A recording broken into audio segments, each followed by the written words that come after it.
Hi everyone, welcome to Wandering DMs. I'm Paul.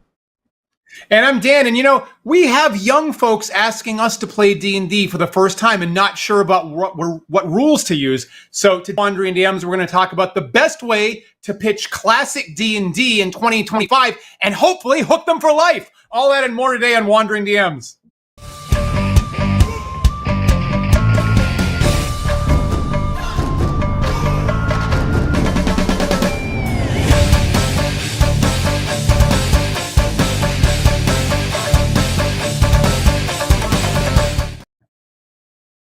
Hi everyone, before we begin the conversation today, I will remind you, as always, at the end of the show, we will be hosting our after party chat. That is a live video chat where you can talk to us and we'll talk to you on our Discord server. And it's available to all of our patrons, and you can join in. Just visit patreon.com/wanderingdms. Join at any tier, and you'll get an invite to our Discord server. Get your account all set up and ready to go before the show is over. And around maybe 10 or 15 minutes after the show, we'll be there to talk to you.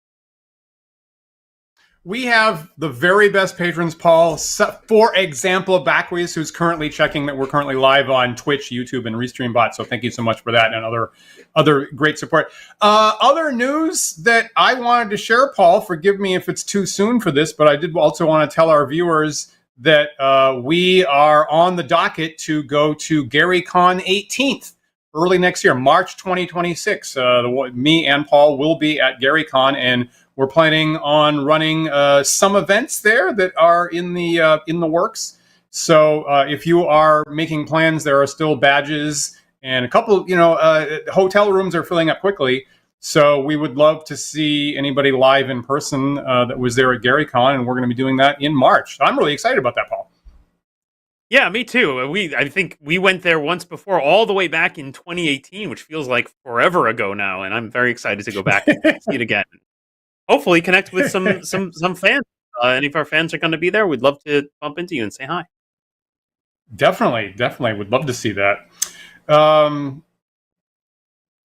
what? So the topic today is pitching classic D&D to brand new, probably young players in 2025. What brought this up?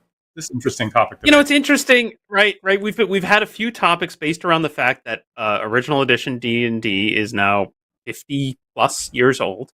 I don't know if we tripped the clock over to 51 yet or not. I'm not sure, but anyway, the game's over 50 years old, right?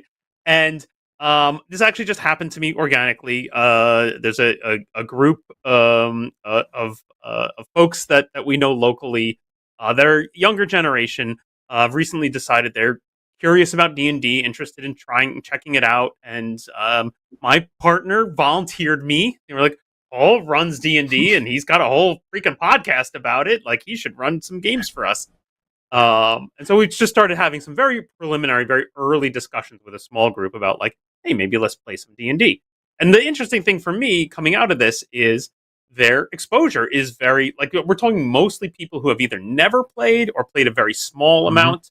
And a lot of their awareness of D&D comes culturally, right? Either from they've watched some of the streams, maybe they've watched some Critical Role or some Dimension 20, or they're just aware in social media of the general zeitgeist around D&D playing, right? Is just kind of percolates now in geek culture that it's a thing that we like doing, right? And so they're like, oh, I want to check that out, right? I know it's very strange, I think, to us, for folks, Dan, like you and I, who are not used to like general interest in our hobby from the outside like this.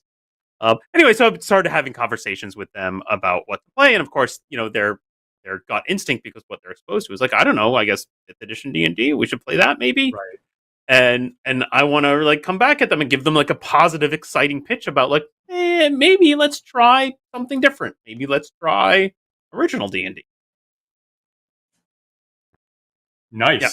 Nice. I like that. It's an unusual pitch though, right? Because I mean, you got to think, if you put your mindset in the where these folks are coming from, right? They're used to seeing 5th edition. That's what's all over the internet. It's new. Right? It's shiny. It's available in the bookstore that they probably walked through. Yeah. Right? Why would they want to play this dusty old version from 50 years ago? Now, I will say, so first of all, I of course obviously support the idea of can we pitch it in the first place, and I'm someone who has the sensibility of DM as auteur. The majority of the lifting for the campaign is going to be performed by the DM. So I am certainly kind of on the side of the fence of, like, frankly, if the DM has the opinion, if they are accustomed to, experienced with, and more importantly of all, excited about a particular flavor of D&D, I frankly give that the majority vote right there. But I totally we want agree the with that, players Dan, to be and excited about it too. Yeah. Yeah, that's something that I think I've said many times. Like, the best system to play is the one the DM is excited to run, right? And especially if you're in this case of a lot of folks being new to it, so the DM is going to also have to take on a lot of teaching roles, right? The DM is going to have to, like, introduce and teach players rules and whatnot. It should definitely be a system the DM is excited about, not one that they're just like, okay, well, this is what everyone wants, right? It's just going to be a better game if the energy is there. Yes. Yeah, I agree with that. So we already have some great chat that I want to throw out, and I was also going to ask the question about, okay, we're talking classic D&D, which broadly means pre-Wizards, more or less to us, like pre-2000. So my question was going to be specifically what flavor of classic D&D. So I'm certainly happy and pleased and proud that you mentioned original D&D out of the box, because that's certainly what I would want to do. Steve K in the chat, his very first question before he even said that was original D&D. I can't even get him to consider BECME or BX type D&D that we played and learned and is immediately behind your shoulder there on the shelf there. And he had a follow-up where where Steve said the race class thing is what kills it for most players, which I'm guessing Steve means the combined race as class that's in that particular edition. Mm-hmm. Steve can correct me if I'm not reading that right. Yep. I mean, that's, yeah, I was a BX player for a very long time, so there's certainly arguments for BX. And then there's also arguments for various retro clones, right? We could also talk about things like Labyrinth Lord or wow, all the names are skipping through my head now. I was thinking Osric, or maybe Osric, Old School Essentials now, or maybe Shadow Dark, that are all really big. Yep. All good choices, right? All good choices. And frankly, that's in the past, one of the things that's where I've hesitated in recommending the actual just the straight print of the older stuff was that it was horribly out of print, right? Again, that problem of, I can go down to my local bookstore and find 5 ebooks, no problem, but what is this weird version that you want me to play that doesn't even exist anywhere and I can't buy? But that's not true anymore, right? Because we could easily point them at Drive-Thru-RPG and say, here's the PDFs, just get them, right? And they're cheap. Exactly. If they even need them, which of course, again, I would argue, you don't need them. You don't need those. Also agreed. Yeah, my thoughts exactly. And I was saying, and we've gone through that period in the early 2000s where that stuff was not available, where it was out of print, and initially motivated a lot of the retro clones. Motivated some way of getting something in print that people could pick up to refer to as reference works. And at least, I could possibly swing back the other way someday, but I'm personally very happy that they have been widely available for about 10 years at this point. And I also agree with that would be one of my main pitches. One of my main pitches would be, and specifically out of my experience in my current Star Frontiers campaign, is how about we play an edition where you don't need to do any studying in advance? I could say, you know what? How about an edition where you don't need to learn any rules whatsoever at advance? You're going to discover it in play. And that is something that you could absolutely do, was the expectation, frankly, of the earliest, tabletop role-playing games. And, in contrast, it wasn't too long ago, I think I saw somebody on YouTube saying, I've been playing 5th edition for a while, and now for the first time, I'm going to play a fighter. A fighter. And so I'm going to have to take all weekend long and study up on it. I'm going to the beach and I have my player's handbook, and I plan to spend several days studying the core D&D fighter for several days to evaluate the different options and so forth. And so I kind of want to make a pitch of like, what if you don't need to learn anything whatsoever? It's just going to happen. And I feel like that's a strength right there. It's, I don't want to yuck anyone's yum. That's certainly, in some cases, for some people, that's fun, right? That's like, oh boy, I get to study all these rules, right? Like, that's enjoyable. Yeah, I You're looking agree. forward to it and you're taking that away. I get that. Yeah, With that absolutely. said, I will say more often what I hear, especially from folks who've never played any role playing game before, is that one of the reasons they shy away is, oh, it looks very complicated. There's a lot of rules. Yes. How would I get to know it? So that's certainly a selling point that I would lean into pretty early on. I think if I'm talking to this group and they're saying like, I see a lot of 5e on online, I would say, yeah, but the older systems are much more rules light, right? Whereas the new systems are rules heavy, or in geek parlance, crunchy, right? I will often say the new rules are very crunchy. You're gonna have to like really like learn a lot of minutia, whereas the older games tend to be, lighter. There's just less rules to even bother to learn, even if you wanted to learn. I think that's a major pitch there. And I feel like, and I've had sessions where everybody at the table was a brand new player, or maybe like one single person who played with me before. And, I feel like it's a pretty good start to say, hey, let's try at least one session where you're just discovering it on the fly and you are trusting what your character observes through me, the DM. And then if you get hooked, and if you're one of the people that really want to dig in and learn all the secrets of what's happening on my side of the screen, the books are available. The old books are available there. You don't see them very much. You have to go find them, but you can look up the secrets. Kind of like the pitch to a magician library or something like that, for the people that do want to, become rules experts. Yeah, that's funny. That's funny. I think that not everybody wants that. No, it's true. It's true. But that's part of, I think, part of the pitch, right? And part of the whole experience of what I'm going through here, right, is I'm talking to these people. I need to learn a little bit of their tastes and tell them a little bit of my tastes, and like we'll figure out what we want to do together. There's a little piece of me that says like, well, let's just get together for lunch and just like chat about gaming and not actually even play a thing. Though, granted, I know sometimes it's difficult to get inertia going for these things. Just getting all the bodies in the room at the same time is often the hardest part. So I do like the idea of like, let's just play a one shot. We'll get together, we'll play a one shot, and then we'll figure out what we want to do from there. I think is a great tactic. Yeah. Oh, I like that a lot. Yeah. That's very smart.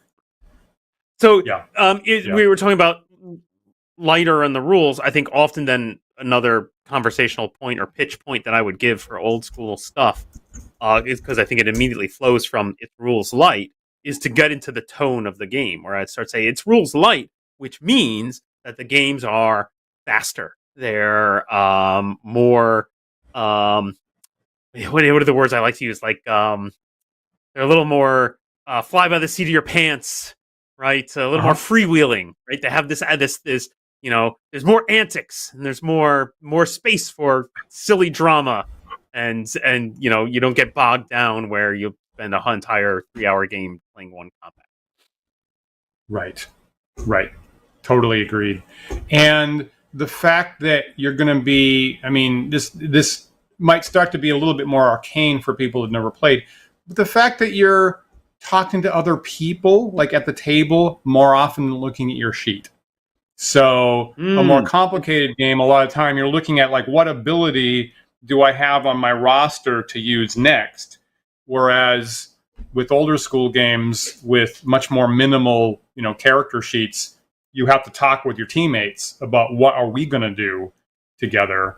And assuming that people are coming to D&D now in 2025 because they're looking for a live in-person way to connect to human people, I feel like that's part of the pitch right there. Is it's frankly more human team oriented than it is staring at a bunch of more complicated statistics, which I feel is what probably people are looking for these days. That's a good point, right? And part of this is to have that conversation, right? Like you should be learning about what it is they're looking for. Why do you want to play, right? That's actually probably a great place to start. Is just ask them, what about D&D appeals to you? Why does it look interesting? That might kind of drive Well, you in I the mean, direction of the kids nowadays, I understand, Paul, you want to have these conversations and get in touch with people's feelings. And as an old school DM, I'm like, I'm still learning. I'm still learning. I get it. Another option, viewers, just to be perfectly clear, the really old school style is you're gonna eat what's on your plate and you're gonna like it. You're gonna love it. You're gonna eat it all up. As long as you're playing under my house, you're gonna play with my house rules, and you're gonna love it. Oh, I'm just putting options. I'm just putting options out there, DMs. Yep. It is an option. All right, let me go back. I want to talk a little bit more about tone because I think there's an interesting crossover here. So as we talk about what is the tone of the game? And my gut tells me, and this is coming from the place of I know that in this particular case, and in a lot of cases, these players are coming from. I'm aware of D&D because of its presence in pop culture. In my social, I see it being posted about. I see memes about it in my social media, and that drove me to streams. And specifically, probably you're watching Critical Role, maybe some Dimension 20, right? There's lots and lots of other streams, of course, but those are the big ones that you're probably going to end up on pretty quickly. I would say if you're comparing watching one of those shows to the style of how I run games, those shows probably skew much more serious, right? And I don't know if that's.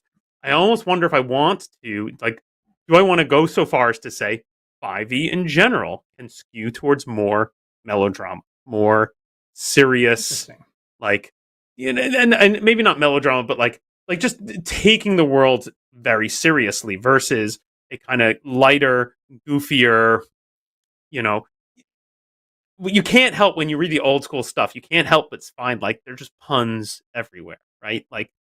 They weren't taking the narrative that emerged from the game that seriously. True. And there's a lot of Tom Wham artwork, which is all kind of satirical about seeing player characters wind up in kind of ridiculous circumstances or fall on their butt or things like that. So it's shot through with a variety of certainly a variety of tones. You're right. Yeah, and I feel like that's just less. It's not. I don't want to say it's not present. I've watched a lot of Critical Role myself, and certainly sometimes, and usually, frankly, more often player driven. Right, the players will start to goof around, and you'll get some kind of silliness or whatever at the table. But then the DM will lean in, and it'll get very serious, and we start to talk about the world. Right, and it gets very performative. And I get that because that's what it is, right? This is a live stream that is performative because you are trying to get viewers involved and whatnot. And I think I just feel like streamed games tend to go that direction are more likely to go that direction, and possibly some of that has filtered its way into D&D. Now, maybe not in the rules, maybe not in the 5th edition rules, but probably what you're going to see in the material written for it, right? If you're looking at pre-written modules, adventures, whatnot, they're probably generally going to tend towards being a little more serious. Whereas if you look at the old original, splat book modules that you and I have hoarded over the years, they're going to be maybe a little more, I don't know, a little more in the humorous direction. They're absolutely throwing puns and anachronisms and jokes and throwing everything in the kitchen sink in, and certainly has a certainly wider variety of tones to it. You're totally right about that. Just out here, is the players that you're potentially talking to? I think you already brought that up about just tone that they're looking for. Are they looking for melodrama? Are they looking for something more humorous? Do you know that? Very, very lightly. Okay, so I'm in the super early days of this communication with these folks, and largely these are people that I don't really know super well. I haven't talked to a ton, right? And they're basically trying to form a new social group to get together to do a thing, and why not play D&D? That sounds like fun. And one of the chief organizers has played quote unquote one campaign before, and said, "Oh, we probably want something maybe a little less serious, a little more goofy, so probably not Strahd," is what he said. And I was like, okay, probably not. I haven't read the latest right? It's Curse of Strahd. Is that the 5e campaign that So everybody that seems sounds to that adore these days? rings a bell. Yeah. Yeah. I haven't read it myself, but I assume that is pretty rooted in the original Ravenloft, and I could totally, my brain kind of already understands what he's getting at. Right. Right. It's interesting that, I mean, at least they're knowledgeable enough about that yeah, if you're talking Ravenloft, you're definitely embracing the gothic horror desire.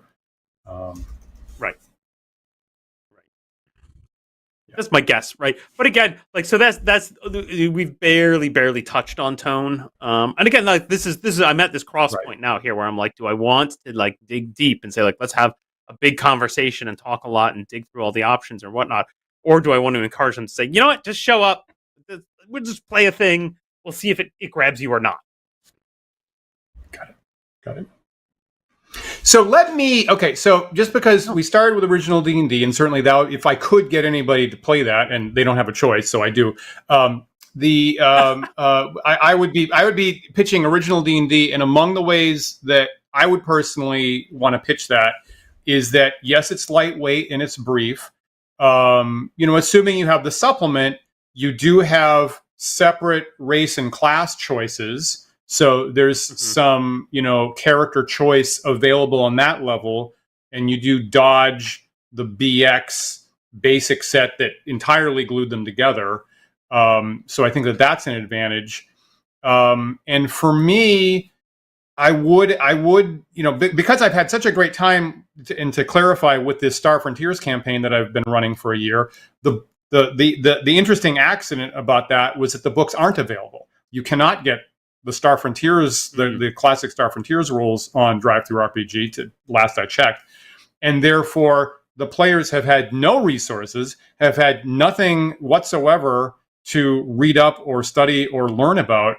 And so, in addition to exploring the world, in addition to exploring the planet, they've also been exploring the rule space. And as we get into they have like, here's an ability, how does it work? I'm like, I'm not going to tell you until you get in a fight, and then you're going to learn about it. So at each step, they've been learning and exploring and finding out what the resources do for them has been part and parcel of what they're exploring in the game. And I've had such a wonderful time with that if I had the opportunity, I would totally do that with original D&Ds. I would say, just come to the table. We're going to start playing, and you're going to be learning about the game on the fly. And, I love your idea of like, let's run a one shot, because one of my questions was going to be, who's making the characters, frankly. And I always remember that in the original D&D book, it does explicitly say that the DM rolls the ability scores of the characters. So I might start, embracing that off the fly. Maybe the very first thing is just come with a stack of pre-gens or something like that, or give them. I guess our better policy now is a very short, brief thing of like, here's a list of races, here's a list of classes. Tell me which one you want, and I'm just here's a very short sheet, and also a pitch that the DM's going to take over all the heavy lifting. I'm going to handle all the rules. I'm going to handle all the numbers.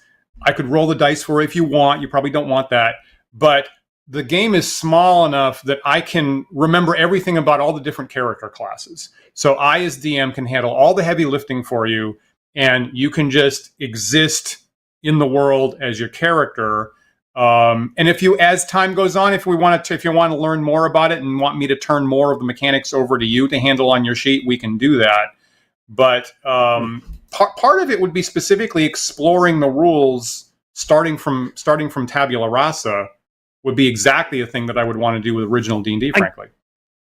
I get where you're coming at from exploring the rules, but I wonder about the whole you don't get to create your own character part, because I do feel like that is a big part of the draw to even participate in the game. Is I'm going to craft a character.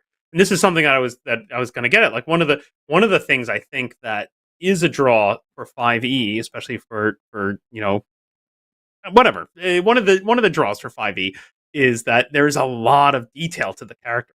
I have a lot of knobs to tune, right? Yes. Even at level 1, Right. I've got a lot of things that make my character special. And then as we continue to play and I gain experience, I get more and more and more things, more toys to play with that make my character cool and different and interesting. And I think that is playing a little bit on that, like, you know, that difference of personality of like, yes, I just want to like sit back and have a fun time and listen to the story and participate, versus no, I want to understand the rules. I want to learn them. I want to start to manipulate them to my advantage. I totally agree. And so the weak link, right? The weak link of my original D&D argument is absolutely that, is the possible character personalization. Again, I don't want to have to dig in like for a whole session, just character creation, I think would be a delay. So yeah, a weak link would be the relatively, particularly if you're playing at first level, the relatively small amount of personalization there. And combined with the fact that if you're playing classic D&D at first level, you have a really high body count. And you probably do have to tell the players, there can be a high body count here. You're very likely to lose your first character in the first hour. Do not get attached to them. And please do not write a big backstory beforehand, because you're likely to be bitterly disappointed. And that if player, and I absolutely totally see players coming because I want to exist in this fantasy world. I want to add to it. I want to write a big semi melodramatic, tragic character backstory with family tree and everything like that. And if I take that off the table, that might very much be a barrier to what people may be looking for from D&D. So that absolutely is the weak link to that. So how would you handle that? Would you start at first level, I guess, if you were doing this, Dan? Or would you bump them forward a couple levels to give them a little more survivability and a little more toys to play with? I'm torn, and I was going to ask you the same question, and also to our viewers.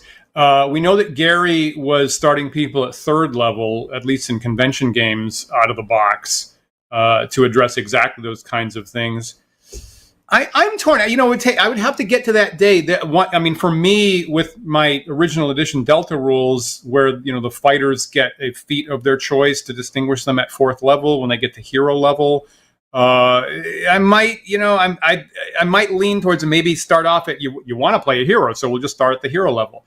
Fourth level, your wizards have about 5 spells or something like that. But then that's already then they have to read the list of the feats to make a reasonable decision.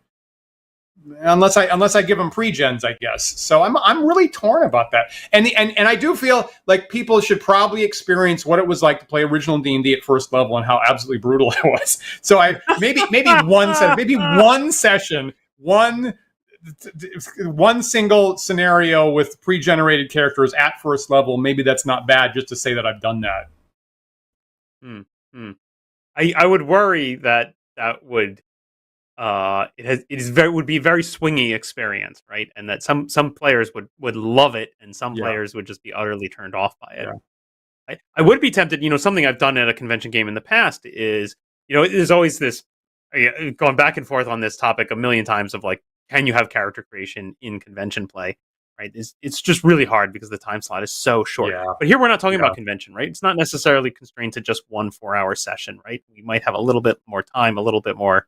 Be in a little more relaxed environment. One thing I've played with in the past is you can roll up your stats and pick your race and class, and then I have pre-printed kind of like loadouts, if you will, that are just equipment, spell choices. Right. If we start at like second or third level, maybe I've tossed in 1 magic item, and then they'll just have a title up there of like, okay, you're playing a fighter. Do you want to play like heavy armored melee fighter, or do you want to play like light and nimble ranged fighter? Right, and here are your 2 loadout options. And that's kind of nice. And then you just take the card and like fill out the rest of the character sheet with what it provided, not sit there agonizing over what equipment to buy and what spells to make. Yeah, I wanted to toss. Dan, there's another option. Sorry. Did you want to go before I totally change topic? I'm interested in the other option. I was going to ask about what other options are there, Paul. Oh, right. So. Another thought that crossed my mind was to just go completely sideways and play a totally different game. And my immediate gut reaction was, what about the Quest RPG, Dan? So I've bought this book. Right. I've not played it a lot. I know that you've played a couple campaigns of Quest. It's specifically, written to be very friendly to new players. Right? It's very rules light, like even more rules light, I think, than classic D&D. Right? There's no stats to roll. It is right. You get a little like sort of what did you call it? Like a Mad Libs-esque character sheet to fill in Yep. that talks about where you're, here you go, right? It's a little, hello, my name Right. is, I'm the party's blank. When people see me, they first notice my blank. I wear blank. I'm from blank. Yeah. And then, so the interesting thing about this game to me, right? Not only much simpler, right? There's no math, right? There's dice rolling, but there's no math. Yeah. Yeah. But then the character choices, you have eight roles to choose from, and each role has several complex ability trees. You gotta learn the abilities in order. And you start with the first one and move down, which I think leads to like a lot of customization. Right? These characters, these that you're creating, even though the whole rule set is very simple, you still get that like lots of knobs to tune as you go up in level. Right. That's my gut reaction from just reading it. I have not played the thing. I'm curious what your experience has been. Yeah, we've had a good time. We've had a good time with Quest. We've run at least 2 campaigns with Max as referee using Quest. So we've had a good time with that. And I've had 3 characters across those 2 campaigns because I did have 1 fatality under my watch. So reasonable. That's I wasn't sure I was curious how deadly it might be. I got the impression not very, but it's nice to hear that you did have a fatality. Yeah, it's not. Yeah, I'm sure it's how you run. It's not super. I get specifically hammered with a fatal disease that we couldn't cure is the problem. So if that's so, and I was both pissed and I embrace it. So yeah, I dish it out. I need to be able to take it too. So I totally agree, and it is statistically it is a little bit. It is a little bit lightweight for me. I'm not. There is part of my hackles that go up that every single roll has the same success chance, but that's fine. That's the game what it is, and the way that the character classes work, you can recognize them as pretty standard D&D personalities, roles in the party. That's fine, and then when you're starting out, and I don't think anybody at our table pre-planned the skill trees that we're going to walk through, which I think is a plus. And when you start out, there's I think about 10 initial, depending on the class, they're going to call it a skill or an ability or a spell or a prayer or something like that. So maybe probably about 10 things to pick from. Your one ability when you start out, I believe, and then you can add more later as you get more experience. And it worked. It worked fine. I could see what it was. We all understood where we were all the time. So yeah, we had a good time. It's totally legitimate, I think. For me, it is a pro-con about the number of things you have to pick from to begin with. And that's a lot of what we talk about here is, on the one hand, you have some knobs to choose from at the beginning. But at the other hand, that means that they have to read 1 page. They have to, having picked the character class, they have to read 1 page of abilities and choose the one that they prefer to start out with. And in my mind, there's some world in which you'd have fewer to begin with and more later on to choose from. But there is some choice there, and that'll make people happy. It's okay. So maybe you played it slightly differently, or maybe your memory's just different. But like my read of the rules here, it says when you're making a new character, you start with 6 ability. Choose 6 to start with. Okay, there you go. Seems like a lot, right? Like that's a lot of choices to be sitting there making. Yeah, especially because it is. I'm assuming choose 6 means I'm not taking the first ability in every tree, but that's an option.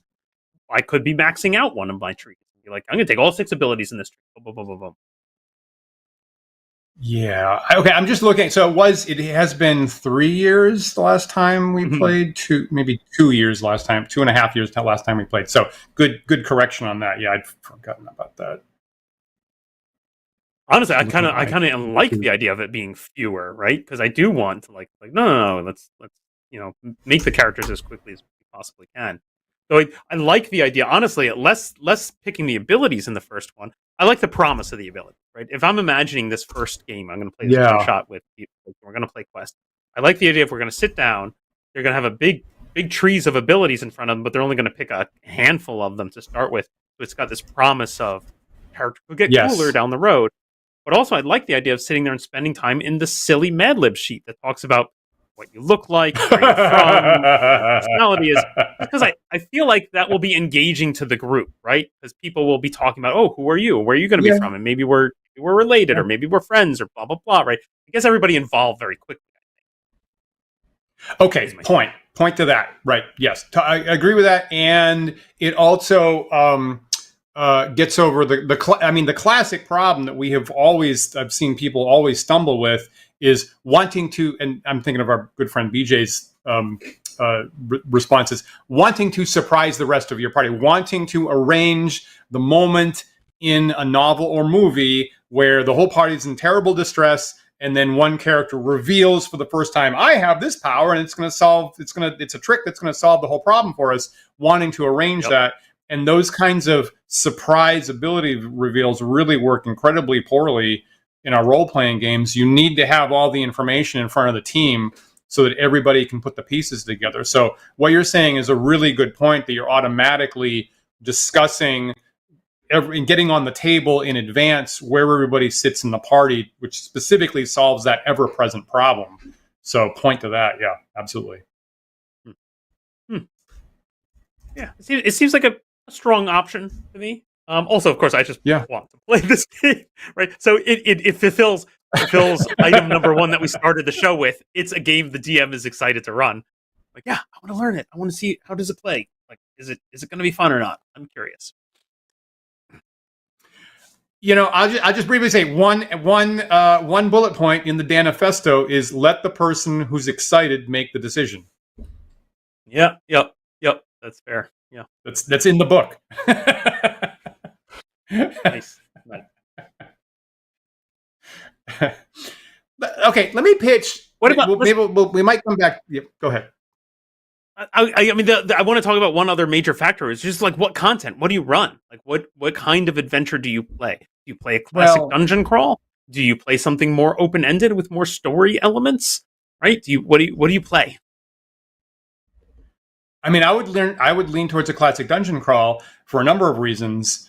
Of it specifically has a smaller amount of player choice. I think we've probably all seen cases where we've wanted to present open-ended sandbox worlds and with a number of threads, and your new players just don't know how to engage with it, just don't know how to make a choice and engage with it.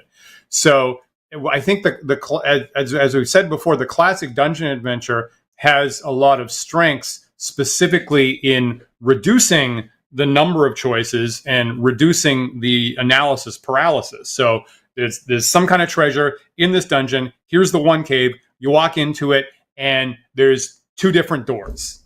And one is blue and one is red, and one smells funny. It looks like there's light behind, and there's noise behind the other one. So at least to begin with, it focuses the players on the kinds of choices that they can make, and they can make up, other stuff around it, of course. But I do think that the classic dungeon adventure is a really good start of the back and forth information decision making loop. That if that itself is entirely new to people. I agree, but I think I also want to expose them to the open endedness of the game, of how like anything can happen and you can go anywhere in any direction. And so I'd be tempted to find something. I don't even know if this exists, but I might go hunting for it. Of a game where we could play that begins in a set encounter dungeony experience, but maybe something very small, maybe just something that's like 3 to 6 rooms, right? They go through it, they explore, they find their thing, but maybe by the halfway point of our session, they're returning to town. They found the MacGuffin, they have the thing, and then boom, the world opens up to them. Oh, now there's a bazillion complications. What are you gonna do? Interesting. Here's all these leads, right, et cetera, et cetera.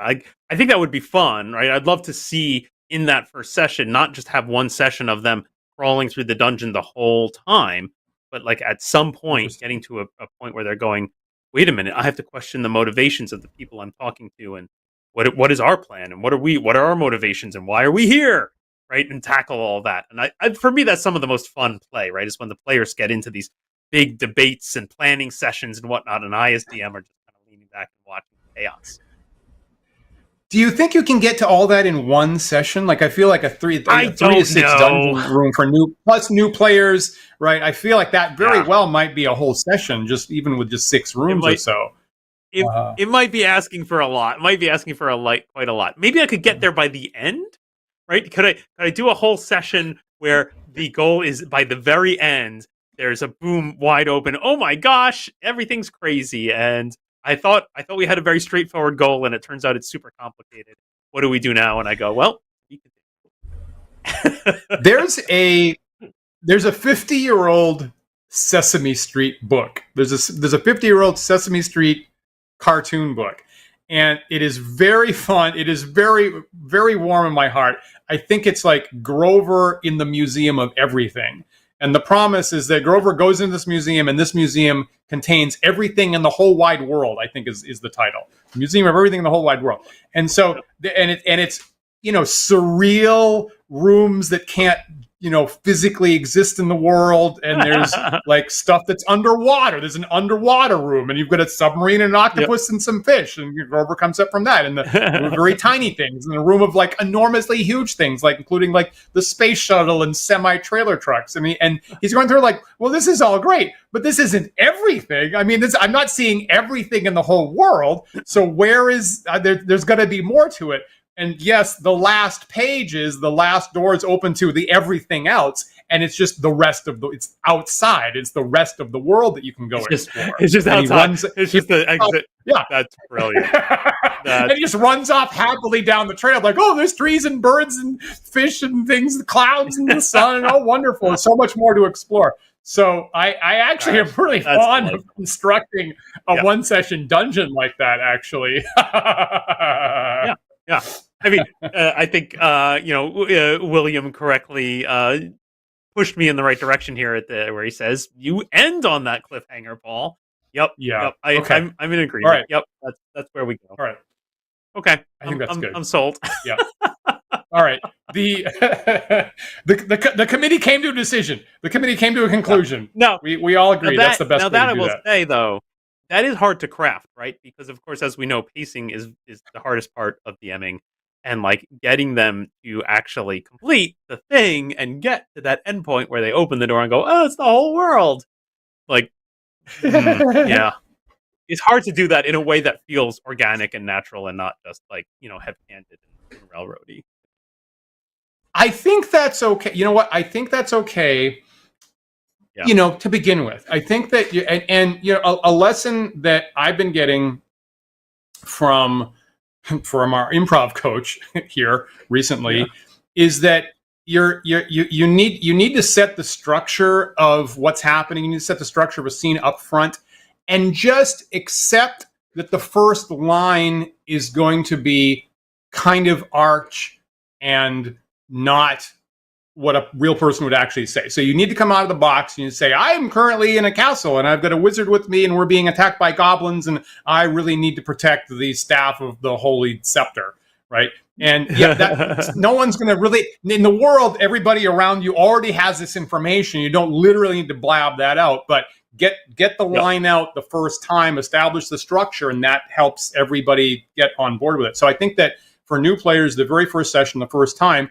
you're going to be, there's a little bit more rails, a little bit more like directly informing them about what's going to happen. And like in smaller things, I would certainly be like, so at this point, you could fight the monster, you could try to talk to it, you could run away, or maybe something else that I haven't thought of. Which of those things do you want to do? And when I have brand new players, I definitely give them a menu of options from moment to moment with the like, or none of the above as the last option. And I do inject that into the process where I normally don't do that with more experienced players. So I don't mind that the first time. Yeah. It's a good call out. Interesting.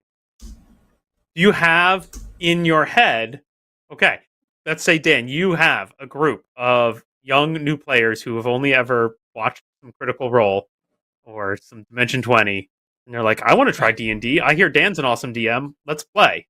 What are you going to run for them? There is a one-page dungeon from years ago that is very simple, but I am kind of fond of it, called The Scepter of Yalacha. and I do have a file folder prepped when if I need to grab it on an impromptu basis, and I grab the Scepter of Yalacha. And it's not even very complicated. It's at least to begin with, it's a little railroady. And I will say that there is a twist at the end, kind of, Nice. ironically, kind of like what we're talking about, whereby it starts off like the very room number one, fatal poison centipedes. So I get to, like, right out the box, I get to, like, first room. I go, just to be clear, you recognize these giant centipedes, and they're dripping fatal poison, and a single bite would immediately eliminate your character. Let's go, roll for initiative. Let's see what happens here. So I get to do that, and then there's some up-down play, and then I think there's some undead at the bottom, and then there's a twist. And so as the players get to find out, near the end, that not all is what it seems in the world of D&D, and you might need to watch out for your back in ways that you didn't expect to begin with.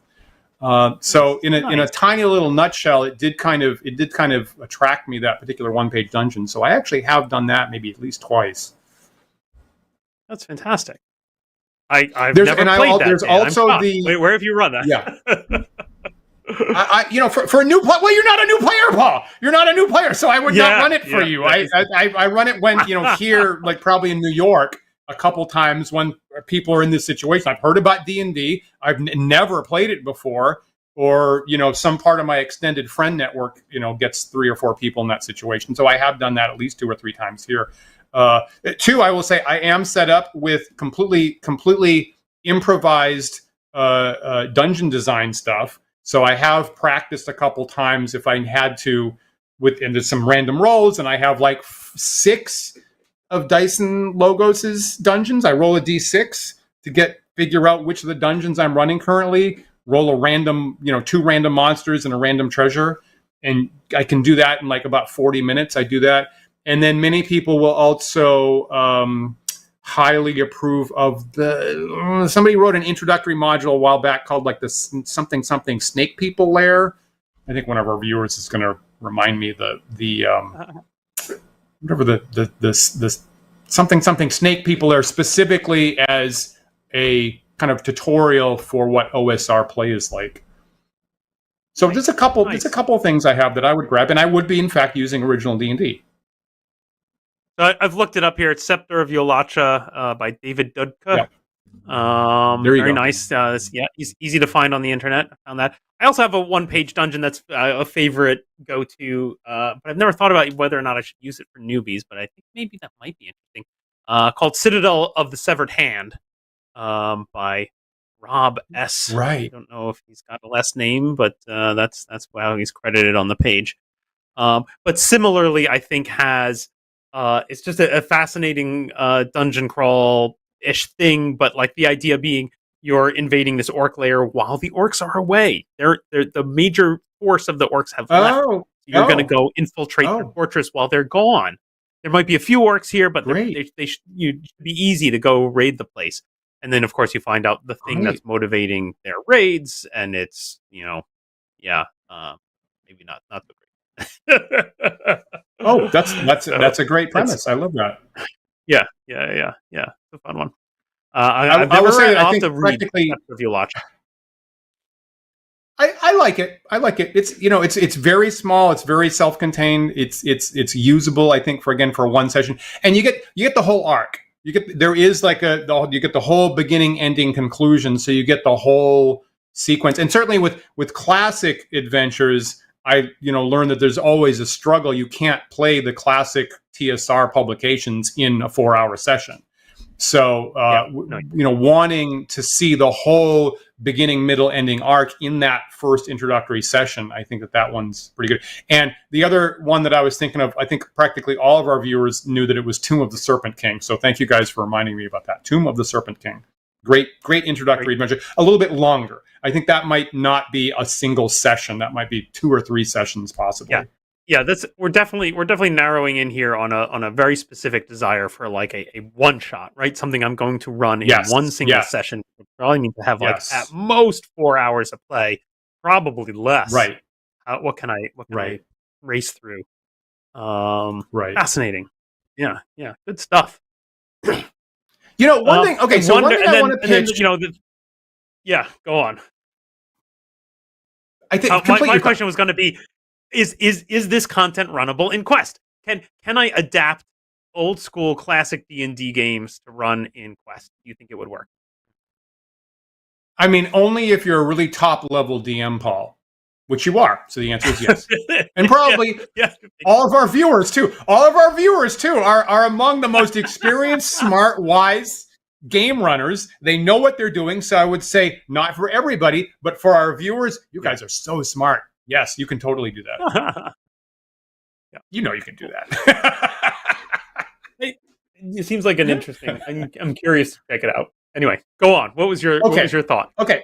I interrupted. Let me throw out Steve K's so many great comments today. Actually, Steve K's other thought, which is legitimate. Shouldn't everyone's first module be B2, the Keep on the Borderlands by Gary Gygax? That's a solid argument, actually.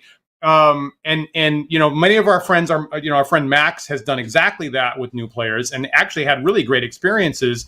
I have had, there is the possibility that you get bogged down in the keep area. So we've definitely seen new players not understand that they need to set up a base in the keep and then go explore for the caves areas.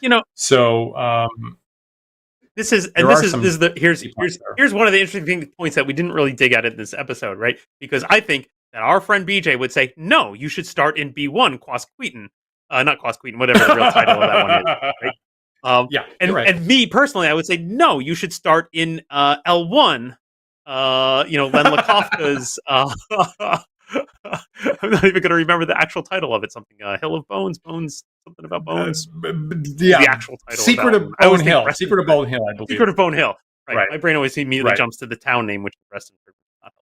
I hear all that, but that's ridiculous because the first thing you should start in is J. Eric Holmes' Dungeon of Xenopus. That's the one that you really got to start with. I mean, come on.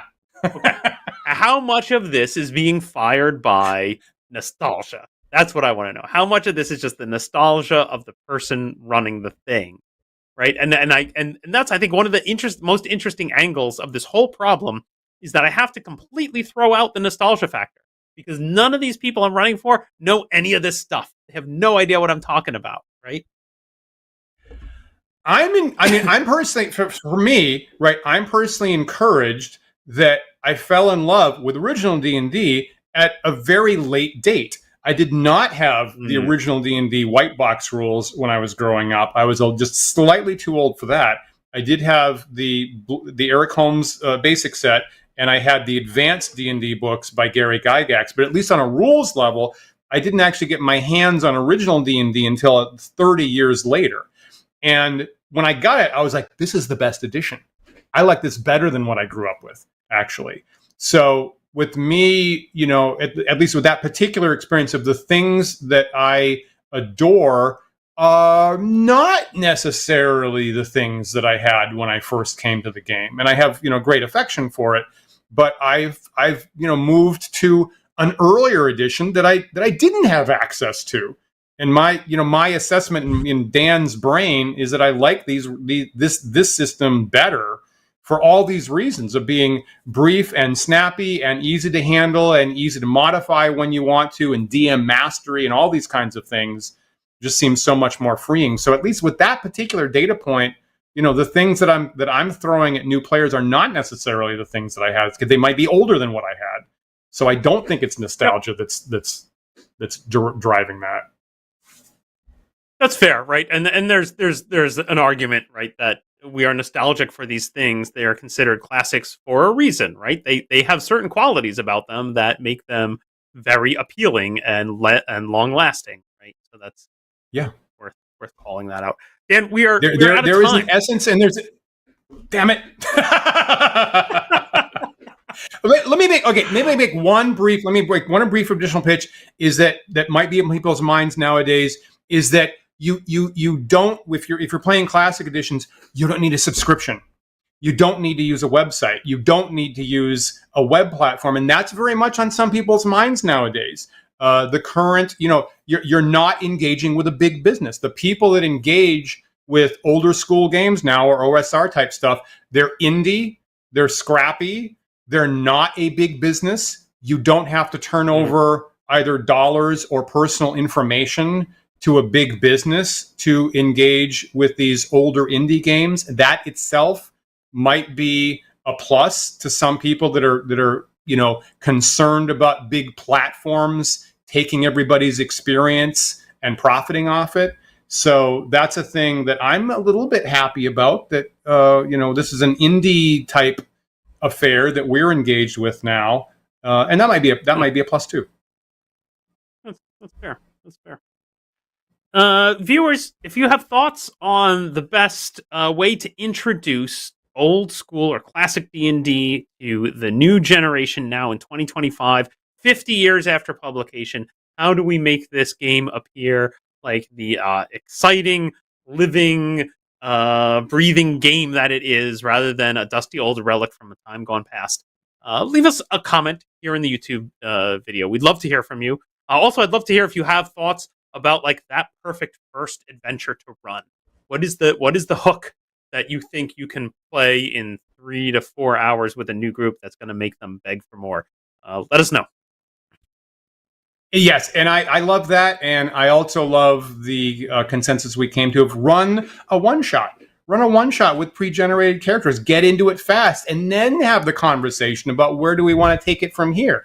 Bigger, smaller, funnier, more serious horror, something like that. That seems like a great observation. If people agree with that or disagree with that, those would be great comments. Of course, remember that you can like, follow, and subscribe to us, the Wandering DMs. We are on YouTube and Twitch and Facebook and TikTok and Loops and GitHub and Instagram. And we do have the handle Wandering DMs on all of those sites. So please look for us there and blaze up that like button.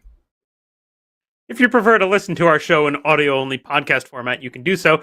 Those podcasts are available at our website at wanderingdms.com. Also through various podcast carriers like iTunes and Spotify and Pocket Cast. If you're listening to us right now on one of those sites and it gives the ability to do so, please rate and review our show. That helps other users of that site find us, and we really appreciate it. We really, really do. And of course, huge thanks to our patrons who support the show here. If you'd like to join them, please visit patreon.com/wanderingdms. And every single tier gets you access to our private Discord server where we're just the best patrons with the best ideas and the best thoughts. Paul, we have had some just really great conversations on our Discord server with people doing an analysis and thoughts of design of old school dungeons like we were talking about, the best ways to set them up, possible formats of structuring dungeons lately. And there's just like a really great brain trust there, thinking about all these kinds of things all the time. So if you're not a patron, we would love to see you on our Discord server and participating in those just awesome conversations we have all the time. In addition, like Paul said at the top of the hour, we will be there in about 10 minutes to continue the discussion with our live video after chat, where we get you to tell us immediately the things that we overlooked or we missed in the chat or something like that we need to know about before our Sunday is over. So please join us there on our Discord for our live video after chat about 10 minutes after the hour here.